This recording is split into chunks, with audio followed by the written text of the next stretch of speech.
오늘은 제가 생각할 땐 처음인 것 같은데요.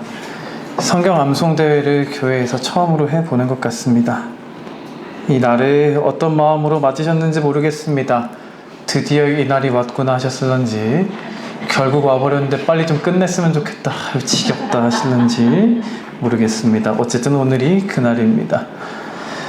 갑작스럽게 현수막도 한번 만들어서 걸어봤고요. 오늘 처음으로 광고했던 날이 혹시 언제였는지는 기억하고 계시나요? 이 대회를 처음으로 광고한 날이 7월 첫 번째 주일이었어요. 저도 기억이 나지 않아서 찾아봤는데 정확하게 6주의 시간이 있었습니다. 6주의 시간 동안 열심히 외워보셨을까요? 이따가 기대해봐도 되는 걸까요? 그동안 묵상했던 말씀을 같이 외워보는 날인 만큼 오늘 하루는 이 말씀에 더 깊이 새길 수 있었으면 좋겠다. 그것만으로도 충분하겠다는 생각으로 오늘 말씀을 준비해 보았습니다.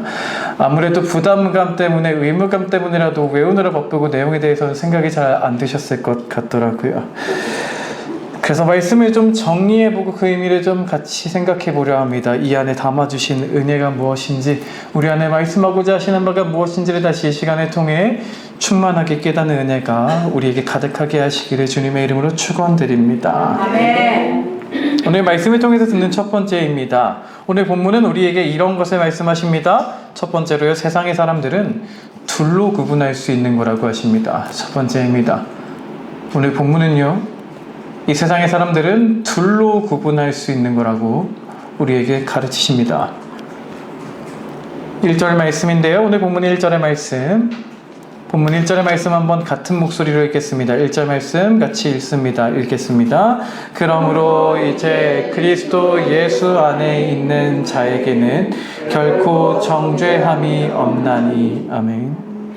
우리가 함께 보는 로마서 8장의 말씀은요, 성경에 있는 진리를 축약해 놓은 것 같은, 그래서 수많은 말씀들 중에서도 우리가 잘 아는 유명한 말씀들이 많이 있고 성경의 중요한 원리가 담겨 있어서, 독일의 한 신학자인 필립 슈페너라는 사람은 이런 말을 합니다. 성경을 반지로 비유하면 로마서는 반지에 있는 보석과 같고, 보석 중에서도, 로마서 중에서도 8장의 말씀은 보석 중에 가장 아름다운 부분에 해당한다라는 말을 남겼습니다.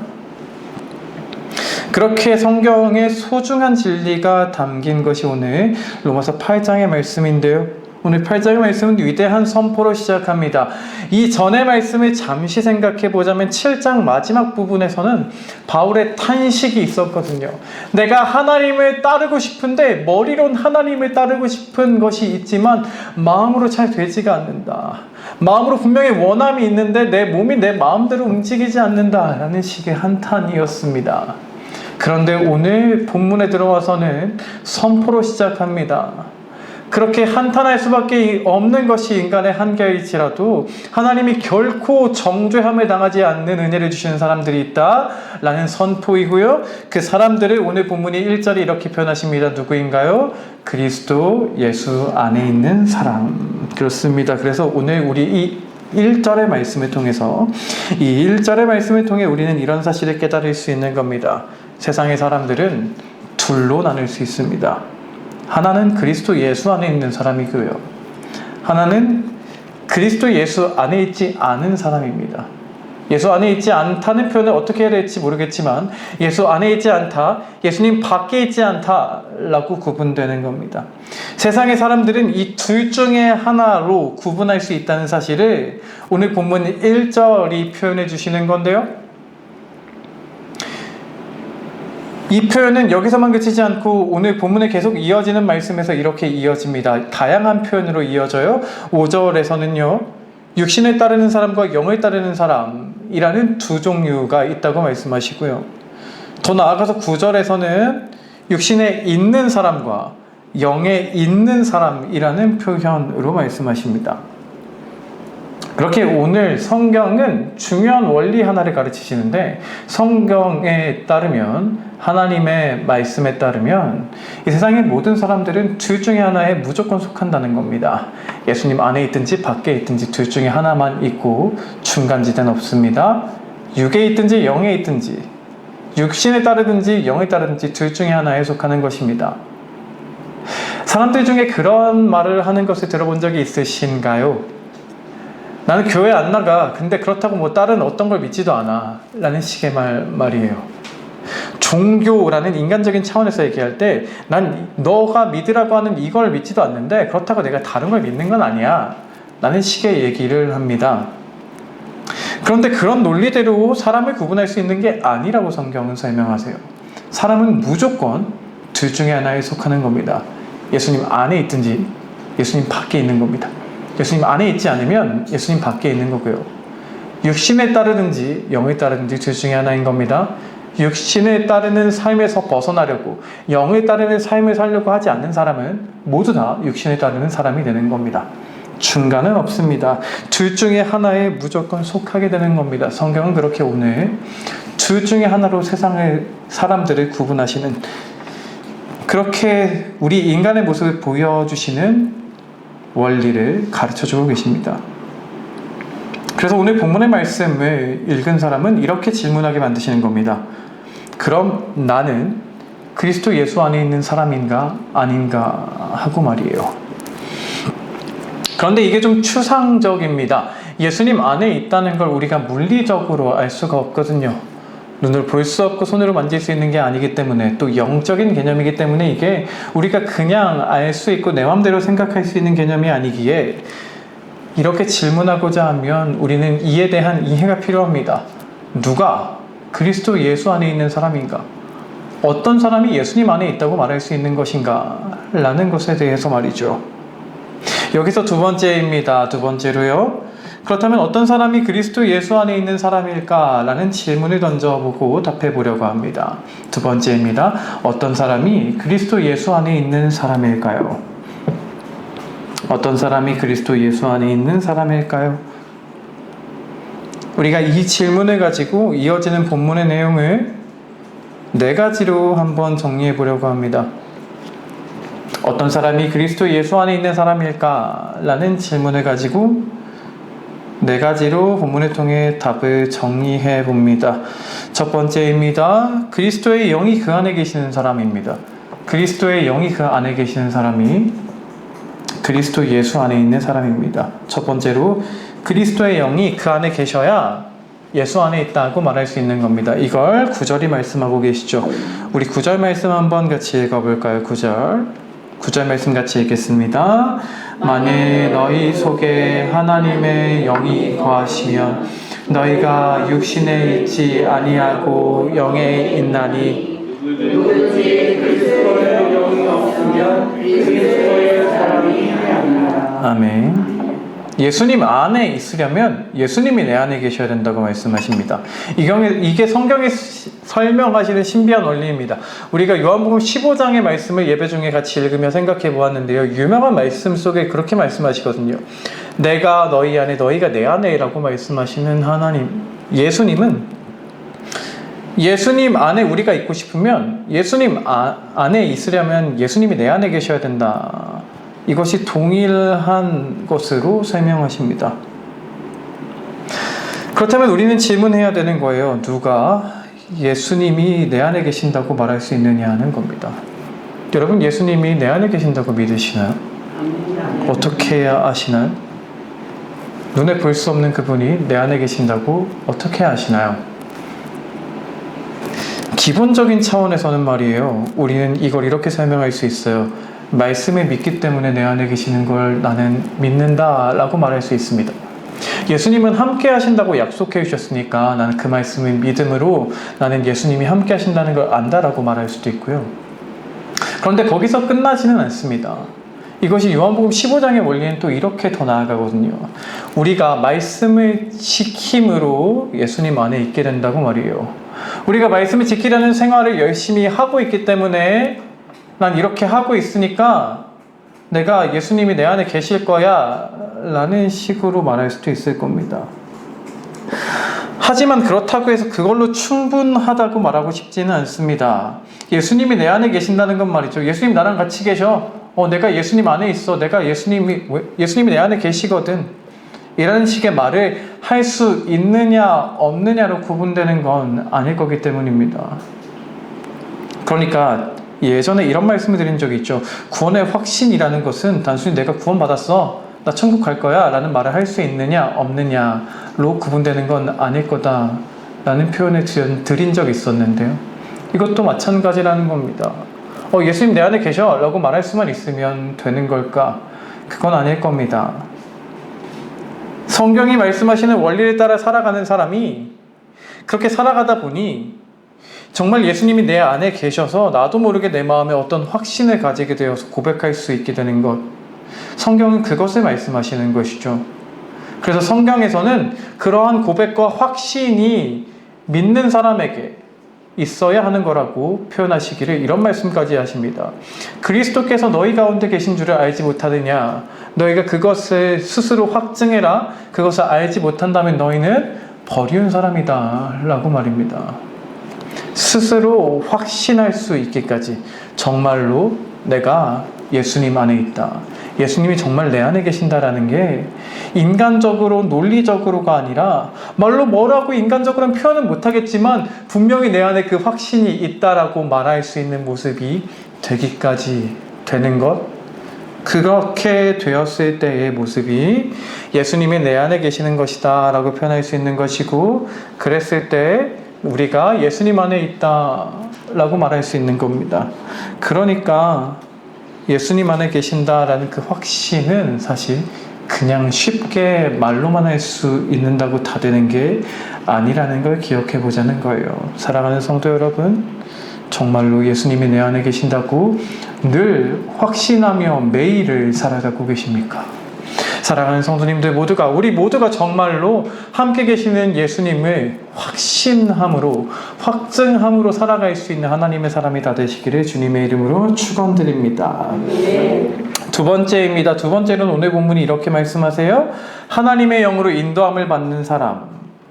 하나님의 영으로 인도함을 받는 사람이 그리스도 예수 안에 있는 사람이라고 하십니다. 하나님의 영으로 인도함을 받는 사람이 그리스도 예수 안에 있는 겁니다. 하나님의 영으로 인도함을 받는 사람. 14절 말씀입니다. 14절 말씀 우리 같이 한번 읽겠습니다. 14절입니다. 무릇 하나님의 영으로 인도함을 받는 사람은 곧 하나님의 아들이라. 아멘. 하나님의 영으로 인도함을 받는다. 이건 어떤 걸까요? 아주 쉽게 표현하자면 순종이라는 걸로 표현해 볼 수 있겠죠.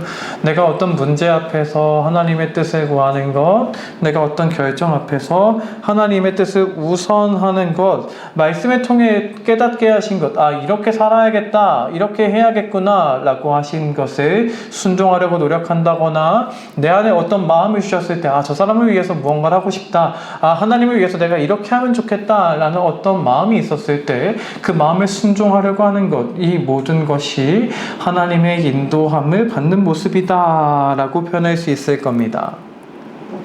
하지만 이것은 좀 1차적이고 순간적인 차원의 얘기입니다. 어떤 한순간의 순종에 대해서 말했으니까요. 하지만 하나님의 영의 인도하심을 받는다는 것은 인생의 어떤 한 순간의 문제를 말하는 것은 아닙니다. 어떤 한순간에만이 아니라 우리가 우리의 일생 가운데에서 하나님의 영의 인도하심을 받는 모습을 표현하시는 것이죠. 성령님은 우리를 억지로 끌고 가시는 분이 아니시거든요. 성령님은 성도가 성도다워지도록, 구원받은 사람이 예수님을 닮도록, 하나님을 닮아 거룩해지도록 날이 갈수록 변화하게 하시는 분이신데, 그 변화하게 하시는 역사가 우리를, 이런 표현 자주 드렸었죠. 속된 말로 멱살 잡고 끌고 가시는 것이 아니라고요. 우리의 순종함을 통해 역사하십니다. 우리를 변화시키고자 우리의 순종을 통해 역사하세요. 아무리 역사하시려고 하셔도 순종하지 않으면 성령님은 슬퍼하시고요. 순종할 때 우리 안에 변화가 일어나는 겁니다. 그래서 성령님의 인도하시는, 우리를 그렇게 변화시켜 가시는, 천국까지 인도하시며 날이 갈수록 더 거룩해지도록 우리를 변화시키시는 그 인도하심을 따라가는 사람이냐, 그렇게 살아가는 사람이 하나님의 아들이다, 하나님의 자녀다 라고 말씀하시는 겁니다. 여러분, 그렇다면 여러분들은 어떤 말씀에도 순종할 준비가 되어 있으신가요? 정말로 우리를 거룩함으로 이끌어 가시는 성령님의 역사하심에 순종하며 살고 계시나요? 오늘 성경에 보면 계속된 말씀에 이런 말씀이 있는 줄 아실 줄 압니다. 우리가 양자의 영을 받았다라고 말입니다. 양자의 영, 성령님은 우리를 하나님의 자녀가 되도록 우리 인간적인 표현을 따지면 입양시키시는 분이십니다. 하나님의 아들은 한 분이신데 우리가 하나님의 아들이신 그분과 같이 하나님의 자녀가 되게 만드신 분이에요. 그런데 그 성령님이 우리 안에 계신다고 해도 성령님 우리를 멱살에 잡고 끌고 가지 않으신다고요. 우리를 순종함을 통해 이끌어 가십니다. 다시 반복해보면 순종하지 않을 때 성령님은 근심하시고 탄식하십니다. 그래서 성령님을 받았다라고 해도, 양자의 영이신 성령님이 우리 안에 계신다고 해도 우리가 성령님의 인도하심을 거부하고 끝까지 고집을 부리고 따라가지 않으면 성령님은 우리를 떠나실 때까지도 있는 겁니다. 그래서 성경은 말씀하십니다. 너희가 성령으로 시작하여 육체로 바치려느냐. 분명히 열심을 다해 섬기던 사람도 세상의 사랑에서 떠나가는 모습까지 말입니다. 그러니까 오늘도 순종하는 삶을 살아야 하나님의 영의 인도하심을 받을 수 있는데 우리는 정말 그렇게 하고 있느냐는 말이죠. 우리는 매일의 순종이 아니라 특별한 일 앞에서의 순종마저도 힘들어합니다. 어떤 일 앞에서 정말 하나님의 뜻을 너 구했니? 하나님이 정말 원하시는 것이 무엇인지 알려고 열심을 다해 매달려 봤니? 정말 그것만이 우선이라고 생각하고 있니? 라고 하는 질문을 우리 삶에 계속 던지지 않으면 우리는 그것 하나조차 잘 못하고 있는 모습인 것 같아요. 신앙생활을 더 오래 했으니까 더 많은 결정을 하나님께 정말 맡겨드리고 있을까요? 내 가정의 문제 정말 하나님으로부터 맡겨드리고 있을까요? 내 인생을 내 마음대로 계획하는 게 아니라 정말 하나님의 뜻 앞에 맡겨드리며 살고 있을까요? 정말로 내 인생의 그 순간순간의 문제들 앞에서도 그렇게 하지 못하는 우리가 정말 하나님의 영의 인도하심을 따라 살아가고 있느냐라고 물으면 자신 있게 답할 수 있는 문제일까요? 사랑하는 성도님들 모두가 다시 한번 매일의 삶 속에서 나를 이끌어 가시는 하나님의 영, 그 영의 인도하심에 따라 살아갈 수 있는 하나님의 사람이 다 되게 하시기를 주님의 이름으로 축원드립니다. 아멘. 세 번째입니다. 세 번째로 이런 말씀을 하십니다. 육신대로 살지 않고 몸의 행실을 죽이는 사람이라고 하세요. 세 번째입니다. 육신대로 살지 않고 몸의 행실을 죽이는 사람이 예수님 안에 있는 사람입니다. 육신대로 살지 않고 몸의 행실을 죽이는 사람. 육신대로 살지 않고 몸의 행실을 죽이는 사람입니다. 13절 말씀이죠. 13절 같이 한번 또 읽겠습니다. 13절 말씀입니다. 너희가 육신대로 살면 반드시 죽을 것이로되 몸의 행실을 죽이면 살리니. 아멘. 육신대로 산다라는 건 뭘까요? 이 말씀을 읽고 외우시며 이게 무엇이라 생각하셨었나요? 육신대로 산다는 말을 여러 가지로 표현해 볼 수 있을 겁니다. 그 중에서 저는 오늘 이렇게 표현해 보고 싶습니다. 여기서의 육신이라는 건 말이죠, 하나님 안에서 변화되지 않은 인간의 지성, 의지, 감정을 뜻합니다. 하나님 안에서 변화되지 않은 인간의 지성, 의지, 감정. 이 지정의가 인간의 모든 것이라고 철학적으로 표현하곤 하는데, 인간의 그 모든 변화되지 않은 모습이 육신이다라는 거예요. 하나님 없이 내가 중심이 되어서 내 마음대로 살아가는 모습, 그게 다 육신대로 사는 모습이라고 말씀하시는 건데요. 그러니까 말이죠. 우리가 찬송가에서도 부르고 육체의 일이라고 갈라디아서에서도 표현하시는 그 육체의 정욕이라고 하는 거 있잖아요. 무분별한 성적인 욕구가 있을 수도 있겠고, 남을 미워하는 마음, 헐뜯고 싶은 것, 뒤에서 비방하는 말, 서로 분열하는 것, 뭐 이런 것들, 방탕한 어떤 모습들, 이런 것들도 분명히 육체의 일인데요. 이것이 그래서 육신대로 사는 것이라고 표현할 수 있는데, 그런 것만이 아니라는 말을 하고 싶은 겁니다. 오늘 본문의 육신을 다시 표현합니다. 하나님 안에서 변화되지 않은 의지, 지성, 감정이 다 모든 거라고요. 그러니까 이 말이 뭐냐면, 조금 더 구체적으로 표현하면,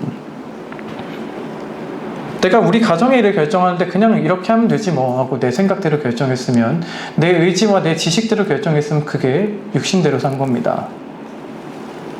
내가 내 앞에 일을 계획하면서 내 사업에 그냥 이렇게 하면 되지 뭐, 딴 사람들도 그냥 이렇게 하면 된다 그러고 내가 내 삶 속에서 살아보니까 그냥 이렇게 하면 되더라 라고 그냥 내 의지대로 내 안에 있는 생각대로 판단했을 뿐, 하나님의 뜻이 무엇인지 고려하지 않고 한 모든 판단이 육신대로 살아간 모습인 겁니다.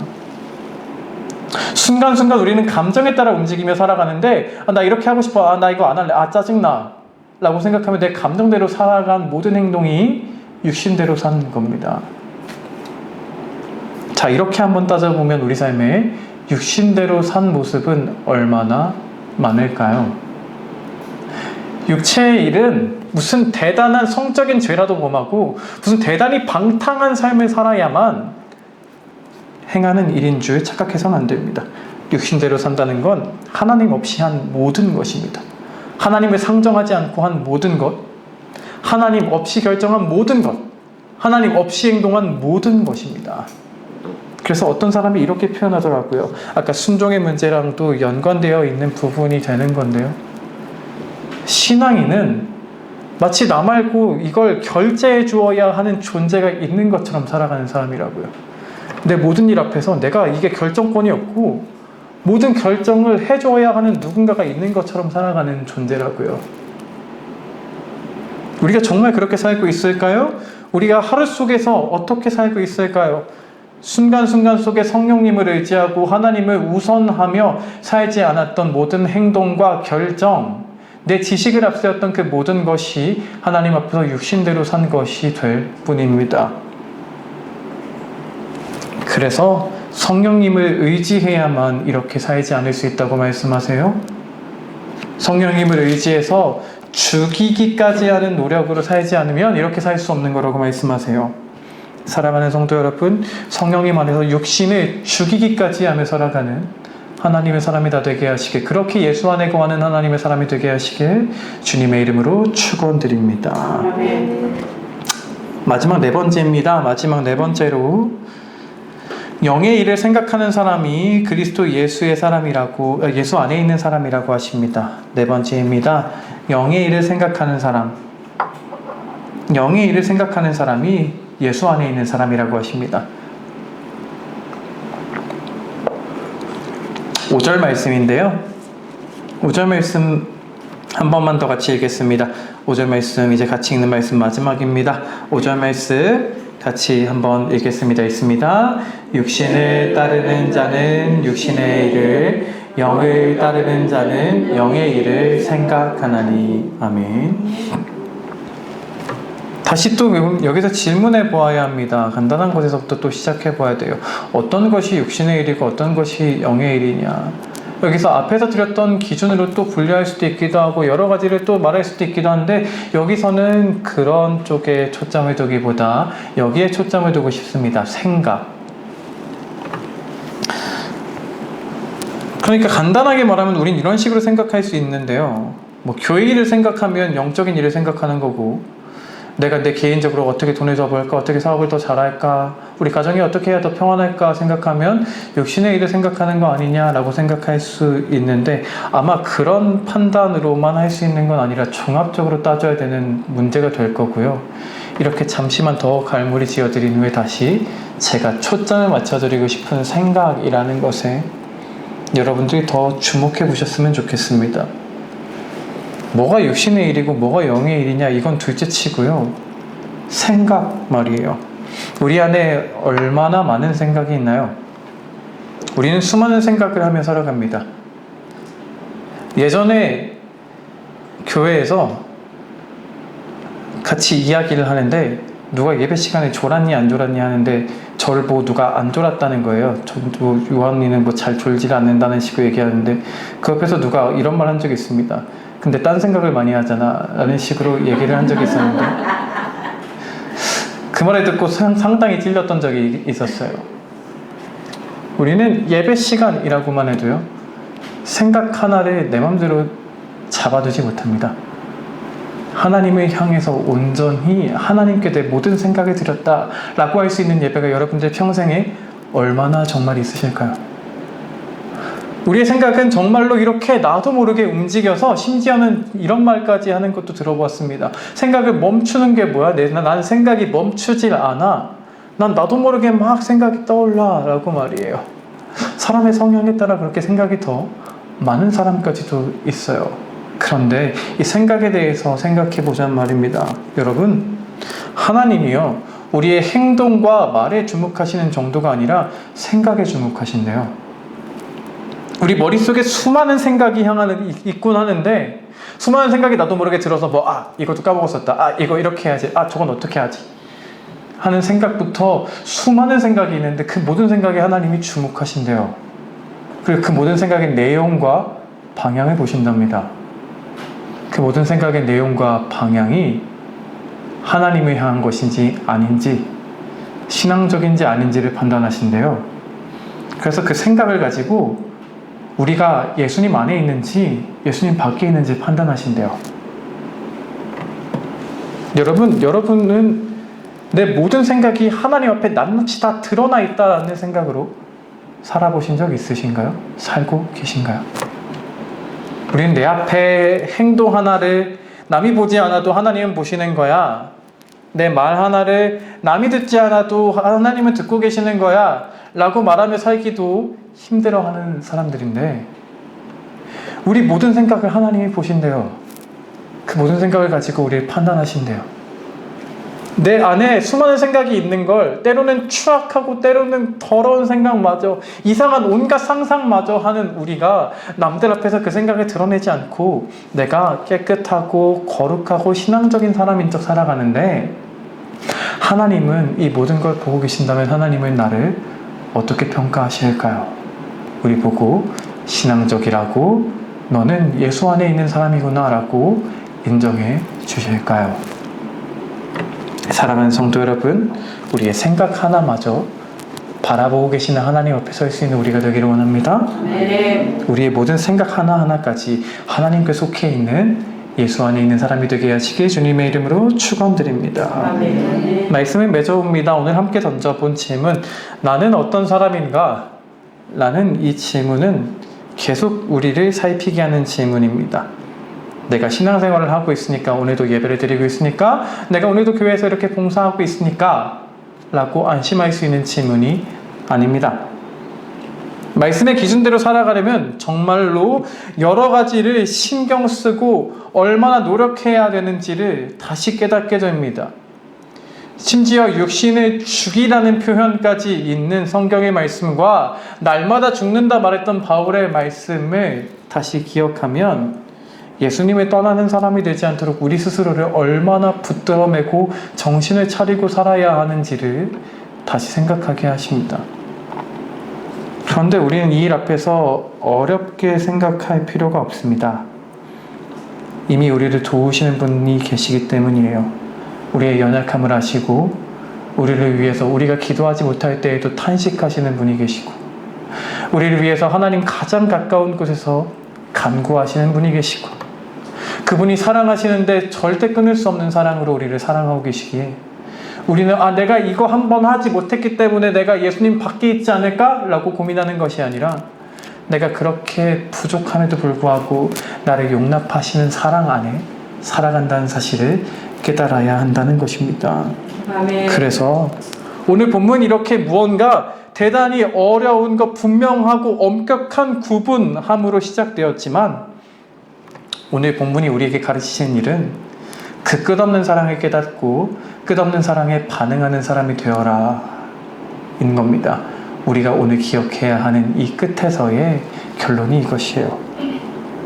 육신대로 살지 않고 영에 따라야 살아야 된다. 육신을 죽이기까지 해야 된다는 말은 마치 어떤 종교적인 수행같이 느껴지기까지 할 수도 있습니다. 내가 예수님 안에 있기 위해서 얼마나 많은 것을 지켜야 하며 내 생각마저 어떻게 통제해야 하며 물론 그 노력이 아름답지 않다는 것은 아닙니다. 하지만 그 중심의 본질적인 방향은 이것이어야 합니다. 여러분, 이것은 어떤 일에 대한 수행과 기행을 요구하시는 것이 아닙니다. 돌을 닦으라 하시는 것이 아닙니다. 영으로 살아가는 사람의 모습은요, 사랑을 깨닫고 그 사랑 앞에 감격해서 반응하는 사람의 모습일 뿐입니다. 여러분, 사랑이란 건 그런 거죠. 상대가 아무리 사랑을 해도 내가 싫으면 싫은 겁니다. 내가 이모한테 와봐, 삼촌한테 와봐 해도 그 애가 나 싫다 그러면 내가 얼마나 사랑하건 그 아이에게 사랑받을 수 없는 겁니다. 그것처럼 예수님이 끝없이 그 하나님의 곁에서 기도하시고 성령님이 나를 위해 탄식하시고 끊을 수 없는 사랑으로 우리를 붙들어 주셔도 저 그거 싫어요 라고 하면 그 사랑이 소용없게 되는 겁니다. 다른 누구도 끊을 수 없는 사랑을 우리는 인격적인 관계 안에서 거부할 수 있는 겁니다. 오늘 본문은 그 사랑에 거부하지 말고 그 사랑 안에 살라고 하시는 겁니다. 그 사랑에 감격해서 살라고 하시는 겁니다. 정말 그 사랑을 깨달은 사람은 나도 모르게 이전처럼 살 수가 없게 되는 거예요. 누가 시킨 게 아닌데 남들이 보기에 너 왜 그렇게까지 해? 라고 하는 행동까지 하는 겁니다. 왜요? 내가 이전처럼 살 수가 없어서요. 나를 향한 그 사랑이 너무 커서 이전처럼 살 수가 없어서 그렇게 하는 겁니다. 너 그렇게까지 한 번뿐인 인생을 왜 그렇게까지 하면서 살아? 라고 말하는데 나를 향한 그 사랑이 너무 커서 나는 이렇게 그 사랑에 보답하며 사는 거야 라고 표현하는 삶을 살게 되는 겁니다. 이것이 누군가의 눈에는 그저 종교적인 수행과 이해할 수 없는 삶처럼 보일지 몰라도 사랑 안에 감격하면 육신을 죽이고 살면서 기뻐하게 되는 거고요, 영을 따라 살면서 행복함을 느끼게 되는 겁니다. 아멘. 사랑하는 성도 여러분, 우리가 사랑을 깨닫고 반응할 줄 아는 사람이 되기 원합니다. 사랑하는 성도님들 모두가 사랑을 머리로만 알고 말로만 아는 것이 아니라 마음으로 감격해서 내가 더 이상 이전처럼 살 수 없느라고 말하며 성령을 따라 행하며 그 안에 살아가는 그 삶으로 기쁨과 평안을 누리며 살아가는 하나님의 사람이 다 되게 하시기를, 그렇게 예수 안에 있다 인정하심을 얻는 하나님의 사람이 다 되게 하시기를 주님의 이름으로 축원드립니다. 아멘. 오늘 들은 말씀을 기억하면서 우리를 향하신 그 사랑을 다시 기억하면서 함께 찬양하고 마치기를 원합니다. 그 사랑 함께 찬양하고 마치겠습니다. 그 사랑 함께 찬양합니다.